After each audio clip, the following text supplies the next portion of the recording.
વડોદરામાં સમા વિસ્તારમાં અભિલાષા 4 રસ્તા પાસે વોલ પેઇન્ટિંગના કાર્યક્રમનું આયોજન કરવામાં આવ્યું અને ખાસ કરીને ગુજરાત સરકારના મુખ્ય દંડક બાલકૃષ્ણ શુક્લ દ્વારા અભિયાનનું કાર્યક્રમનું આયોજન કરવામાં આવ્યું હતું, જેમાં તમામ જે કાઉન્સિલરો છે, તમામ જે ધારાસભ્યો છે અને મહાનુભાવો ખાસ ઉપસ્થિત રહ્યા હતા। સમગ્ર દેશભરમાં હવે લોકસભાની ચૂંટણી ભણકારા વાગી રહ્યા છે, ત્યારે ભાજપે કમર કસી છે।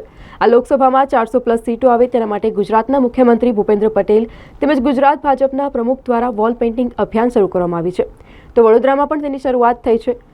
ગુજરાત સરકારના મુખ્ય દંડક બાલકૃષ્ણ શુક્લ દ્વારા વડોદરા શહેરમાં સમા વિસ્તારમાં અભિલાષા 4 રસ્તા સમા સ્પોર્ટ્સ કોમ્પ્લેક્સ પાસે વોલ પેઇન્ટિંગ અભિયાનનો કાર્યક્રમ યોજવામાં આવ્યો। કાઉન્સિલર અને હોદ્દેદારોની ઉપસ્થિતિમાં વોલ પેઇન્ટિંગ અભિયાન કાર્યક્રમ યોજવામાં આવ્યો, જેમાં અબકી બાર મોદી સરકારના નારાની સાથે વોલ પેઇન્ટિંગ અભિયાન શરૂઆત કરવામાં આવી। તો સાથે મુખ્ય દંડક દ્વારા ભગવાન રામની ધજાઓ ઘરે ઘરે લગાડવામાં આવી। મોટી સંખ્યામાં બીજેપી કાર્યકર્તા પણ હાજરી આપી હતી। भाजप सरकार फिर एक बार भाजप सरकार फिर एक बार भाजप सरकार भारत माता की जय वंदे मातरम वंदे मातरम ये बाकी फिर एक बार भाजप सरकार फिर एक बार भाजप सरकार फिर एक बार भाजप सरकार।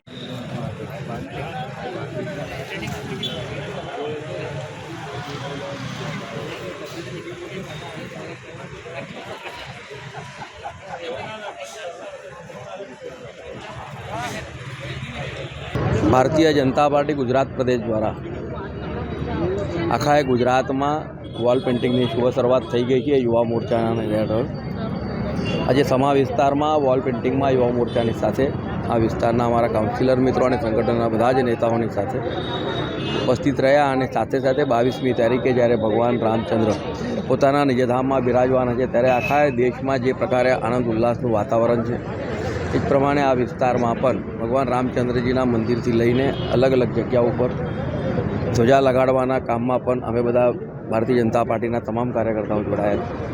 આપના માધ્યમથી વડોદરા શહેરના તમામ નાગરિકોને પણ વિનંતી કરું છું કે 22મી તારીખના આ આનંદ ઉલ્લાસમાં આપણે બધા જોડાઈએ। આપણા બધાના ઘરે દીપ પ્રગટન થાય અને સાથે રોશનાઈ થાય અને ભગવાન રામ જે આપણા રાષ્ટ્રના તો ભગવાન છે જ, પરંતુ આપણા પણ પોતાના જ્યારે ભગવાન છે ત્યારે તેમને વધાવવા માટે આપણે બધા જ લાગી જઈએ।